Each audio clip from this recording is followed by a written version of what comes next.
Now, as the Citizenship Amendment Act has been implemented, the rules have been notified, there has been a lot of commotion, a lot of protests, a lot of controversy that has been raked by the Indian ministers, Indian politicians. But what is even appalling to know is that the United States of America and the United Nations have now issued a statement. They say, quote unquote, that they are concerned about the implementation of the Citizenship Amendment Act. What they also go about saying is that the CAA is in violation of the India international human rights obligations. They also go about saying that the CAA is fundamentally discriminatory in nature against the Muslims in the country.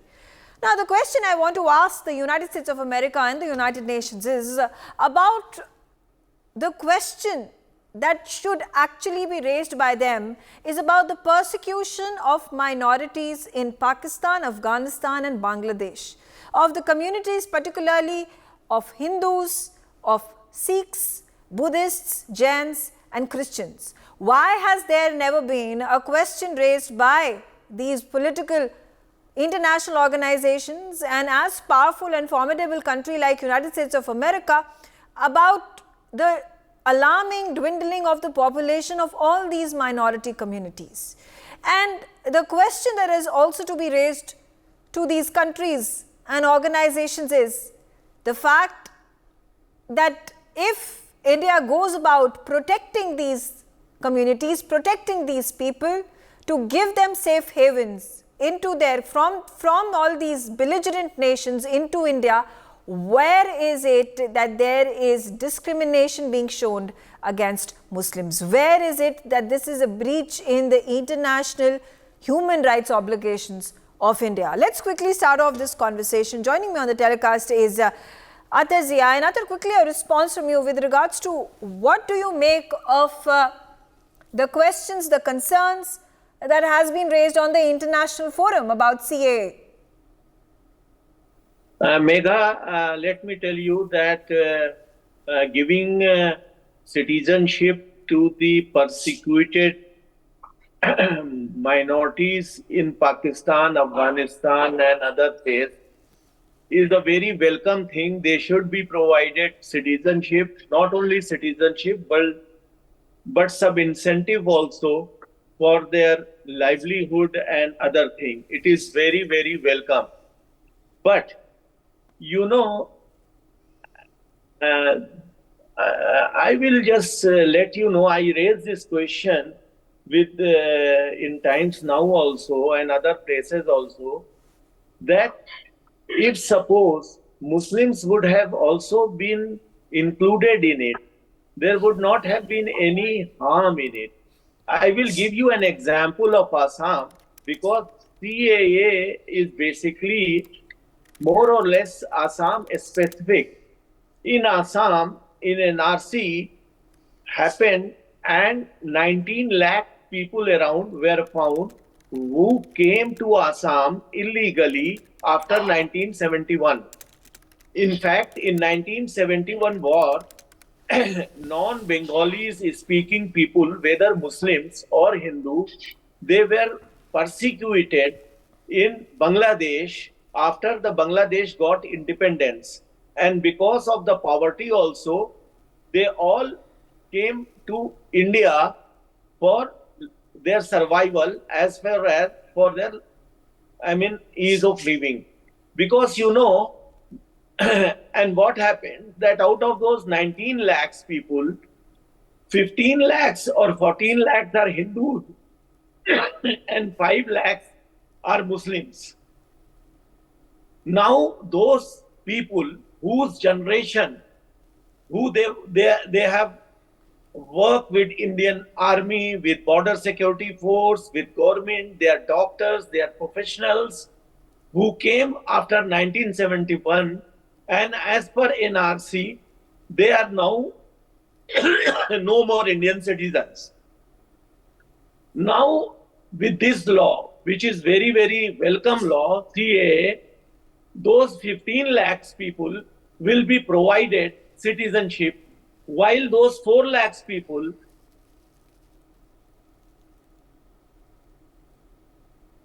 Okay. I'll come back to. I'll come back to you. There seems to be an audio issue. I have with me Firoz Bakht Ahmed as well. And Firoz Bakht Ahmed, the point Atazia was saying that why have the Muslims not been included in the persecuted communities from Pakistan, Afghanistan and Bangladesh particularly? Do you think there is a reason, a particular reason why a community should have been sidelined or not added into this list?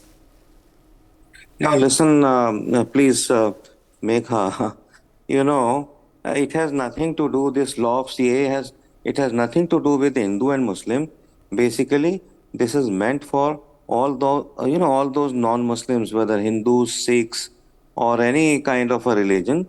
These people who were at the time of partition, who were in Pakistan or maybe earlier or any time who are in Afghanistan or maybe in Bangladesh, these are non-Muslims who have been suffering on account of the excesses that are meted out to these people.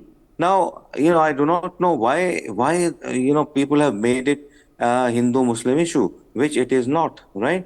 And it is just to help all those Hindus, Sikhs, maybe Parsis, maybe Jains or anyone who has been maltreated in Pakistan. You see, in Pakistan at the time of partition, there were 27.055% non-Muslims, including Sikhs and Hindus, right?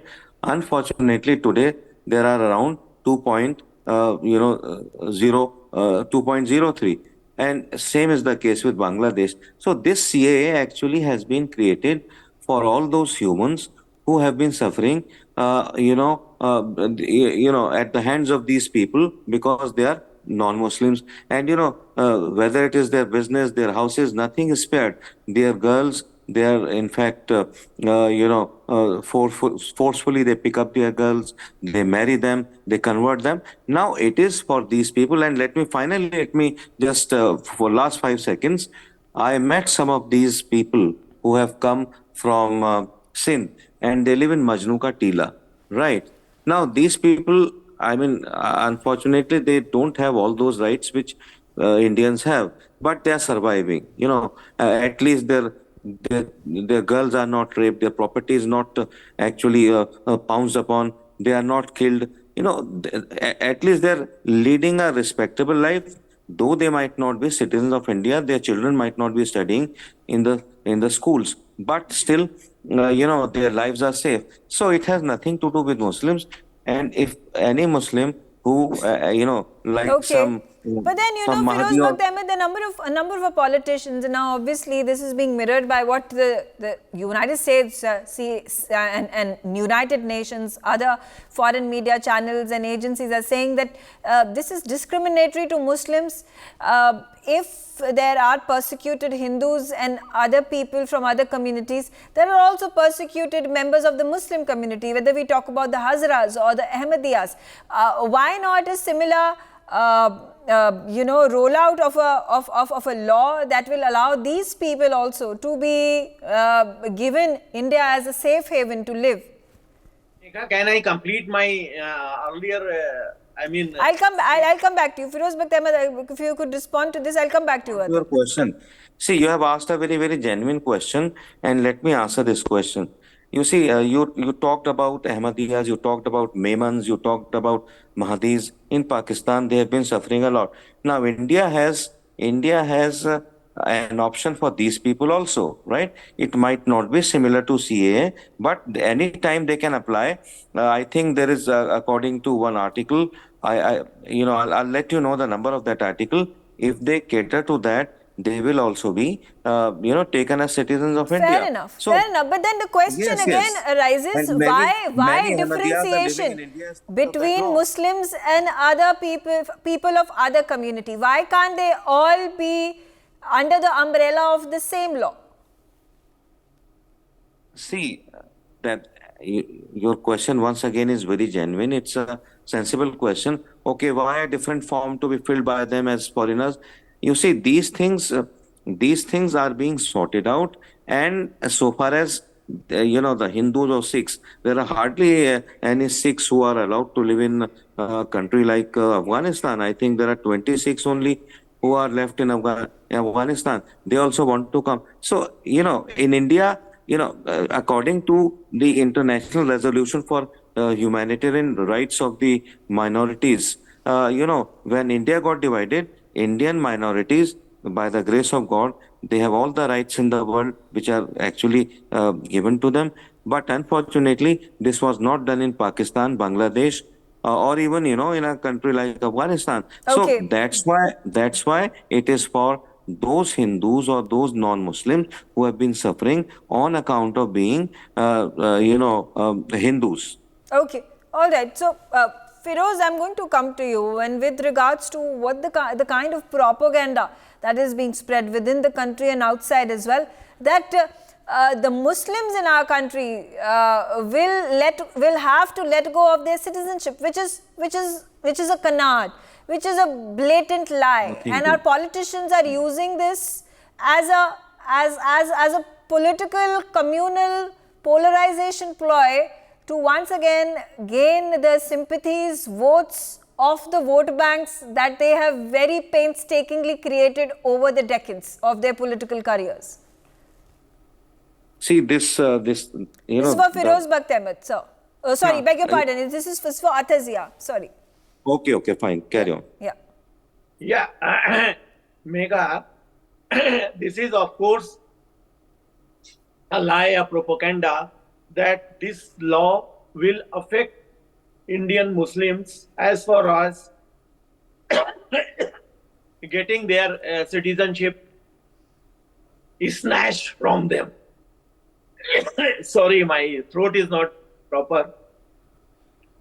But as I said, as I was giving you the example of Assam, that out of 19 lakhs people and in 71, all the persecuted people from Bangladesh, both Muslims and Hindu, they came to India in Assam mainly. And now, after so many years, NRC happens and 19 lakhs people are found that they are not eligible to get to be the citizens of India, right? And now, because of CAA, 15 lakhs people who are Hindus, they will get the citizenship, while 4 lakhs people's same condition, they were also persecuted in Bangladesh. They were also, they came India because of Pakistan didn't want to take them. There was at least 3 million people who are languishing still on the Bangladesh border because Pakistan doesn't want, they don't accept them as their citizens. Okay. Bangladesh doesn't accept them as their citizens. Out of them, some of them managed to reach India in 1971, and after so many years, now out of that 19 lakhs, 15 lakhs will be getting the citizenship, while 5 lakhs will not, 4 lakhs or 5 lakhs will Okay, not fair be enough. able Yeah, to get it. you made that point earlier as well. I'm going to get Major Mohammed Ali Shah, and the question I'm going to carry forward what Atharzia is saying is about, the judgment call. How do we then draw a comparison? Which community is less persecuted and which community is more persecuted? Now, if we talk about the Ahmadiyyas and the Hazaras who are also attacked, who are also persecuted, who are living in bad conditions, their properties are taken over, their family members are beaten up. There is a similar situation when we witness the Hindus, the Sikhs in all these countries. So, how do we decide? How do we make the judgment call? Which community is less persecuted? Which community is more persecuted? Right, Megha. It's a very interesting and a very pertinent question. Now, I would like to answer it this way, Megha. Megha, the only virus that spreads rapidly is not corona or plague. It is fear and panic. Now, when a fear and panic is created that, CAA is anti-Muslim law, which is not.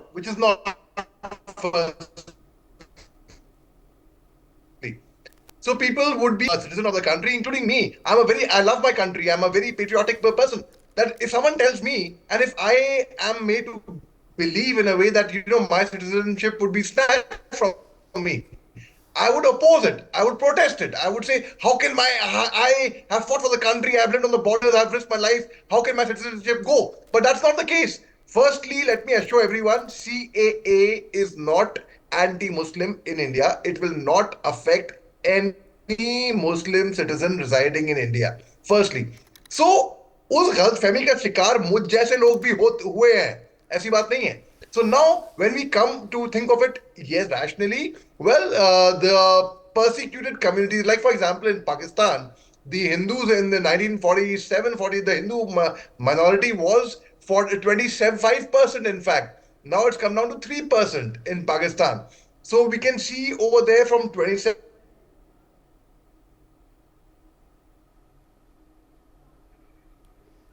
Okay, okay. We try to get that connection fixed with Major Ali Shah, but Firoz Bakhtamik, quickly the same question to you. How do we make the decision that a certain community is more ill-treated and attacked and persecuted and certain other isn't? And then are we then making a differentiation as well that the Hindus, Sikhs, Christians, Buddhists and Jains are actually part of India versus the Muslims, whether they be Ahmadiyas or Hazaras or any other of these ill-treated Muslim communities in Pakistan, are not Indian? See, what is very unfortunate here is, will you complete your quote, Major Shah? If you no, I'll come back. I'll come back to Major Ali Shah. Quickly a response from you. Yeah. Okay, fine. Thank you. You see, what is very sad is that Muslim community, by their so-called leaders, is taken for a ride. Muslims, actually, the Home Minister also said in the Parliament, it has nothing to do with Muslims, right? It has nothing to do with taking away the citizenship of Muslims or any other sect living in India. It has to actually do with giving the citizenship to all those persecuted Hindus, as Shah was also saying. However, it's very sad that there are some so-called Muslim leaders, who are misleading and misguiding the community, and they're telling them that their citizenship rights will be taken away, and that's why this Shaheen Bagh happened. For 3 months, Delhi was crippled. In fact, the whole of the capital was taken to ransom by these people who misguided, and they misguided the poor ladies. I remember those days, I think in 2019 something, that these poor ladies, Muslim ladies, in biting cold, they sat, a child also, infant also lost its life. No, Muslims are intelligent enough, and they are, in fact, they know how they are being taken for a ride. They should not fall into the clutches of the so-called Owaisis or Taqi Raza Khans or similar other people, because India is the safest country for Muslims. I am not going to compare it to the 56 Muslim countries, but by far, whether it's Pakistan, it is Iran, it is Afghanistan, it is Syria, or any other Muslim country, India is a safe bet for them. And we Muslims thank our stars that we are born in India, and we are not born in any of these countries whose name I have taken. That's a very fair point. But Firoz Ahmed, my question being over here, that again, how do we come to this judgment that the community is more persecuted than in comparison to another community, which incidentally is a Muslim community living in Pakistan or Afghanistan? And I already gave you the examples, and you already know how the Ahmadiyas are treated, how the Hazaras are treated, how the Balochis are treated. Now, are we also at this moment, after making this Citizenship Amendment Act implemented, are we also then coming to a default judgment that all these other communities, the Hindus, the Sikhs, the Christians and all, are more Indian than the other minority Muslim communities who are being attacked and ill-treated and mistreated and victimized in all these countries? See, Megha. And also the example that has been given by Atazia, that if there are Muslims who migrated from Bangladesh after the war that happened, they were persecuted and they came to India, what happens to them? No, there you see, I side with Mr. Zia, because, the Muslims who actually migrated to India in Bangladesh, or maybe in Assam, or all those, bordering areas, maybe Tripura, maybe Nagaland or Manipur, yes, they should be given asylum, right? However, let us not make it a Hindu-Muslim question, because as far as safety and security of the country is concerned, there cannot be any compromise. We Okay. can't have people who are against the security of the nation. So that's why, take for example Rohingya. You know, it happened during the during the regime of Congress, that many Rohingyas, they just trickled in, but because of vote bank politics, they were not sent away. I mean, nothing actually happened in that case.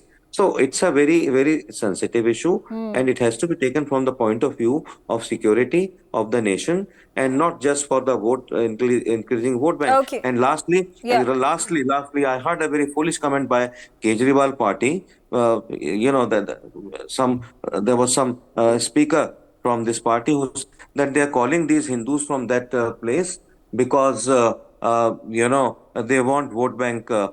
They want to get 400 plus seats, and this can happen only when, uh, in fact, these Hindus come Well, from I don't these think it is countries. going to be Very that foolish fast a process precept. for Hindus to then travel all the way to India, apply for the CAA citizenship, and then also get their voter cards made and vote for this particular 2024 election. Highly, highly unlikely. But nonetheless, okay. Major Ali Shah, quickly a question to you as well about the situation such as this. Also, Arvind Kejriwal raising a point that, if you are allowing all these community members to come into India, you are also automatically opening doors to immigrants, which has been India's policy, whether with regards to Manipur, where there are a number of insurgents and immigrants come, and we are opposed to it. When we talk about Rohingya, when we talk about the illegal Bangladeshis who come and settle onto our territory. So how would the government at this point in time balance it out? Right, Megha. Megha, it's a very interesting question. See, the very fact is, how will we balance it out? Well, the government's policies, I mean, they have to be honored. I was very perturbed 4 years back when I was told, and I was almost made to feel convinced that I would no longer be considered an Indian. Can you beat it? A person like me. No, that cannot happen. I love my motherland. No one can drive us. So again, the misnomer would like to clear everyone that CAA does not affect Indian Muslims residing in India. The best country for minorities, not just Muslims, for minorities in the world is India, actually, where it's a democracy, where our rights are protected, where the rightful person for the right job is considered. There is no bhav here, unlike other countries. Now, there is a lot of persecution of minorities like murder, rape, forced conversions, ill treatment. Like I give you the example of Pakistan. The minority in Pakistan obviously is going to be mostly the Hindu community, which was 25% at the time of partition. Now it's 3%, and like it's diminishing now. Similarly, now how do we actually identify which, like Ahmadiyas were not included, I wish. In fact, the Hazras were, I wish, like Athar Zia rightly said, there would have been no harm if the Muslim community also would have been included. Now, what happened? That gave a point to people who want to spread propaganda and who want to invoke the sentiments and who want to fuel the passions. So it gave them a point. Okay. And on that point, passions were invoked amongst people, including the right-thinking Muslims, Mega. Unfortunately, that should not have been happened. So, lastly, I would like to conclude by saying my advice to the government is to be very, very clear in its communication, very, very clear about what they want to do. Because when there is no communication from that end, people tend to assume, and fake propaganda and fake news is spread. Okay. And people are, as Indians, we are simple people. We are very skeptical to be. No, yes. Fair enough. Fearmongering, obviously, that too by our politicians, by our netas, by our leaders is highly going to cause a volatile situation in our country, and that's exactly what we want. So our politicians need to be responsible, because they, at the end of the day, are spreading the kind of news which is going to impact a large percentage of our population. So they need to be more responsible and sensitive to the situation. On that note, I thank all of you for joining me on the telecast. Thanks for watching NewsX. For more such videos, subscribe to the NewsX YouTube channel, hit the bell icon.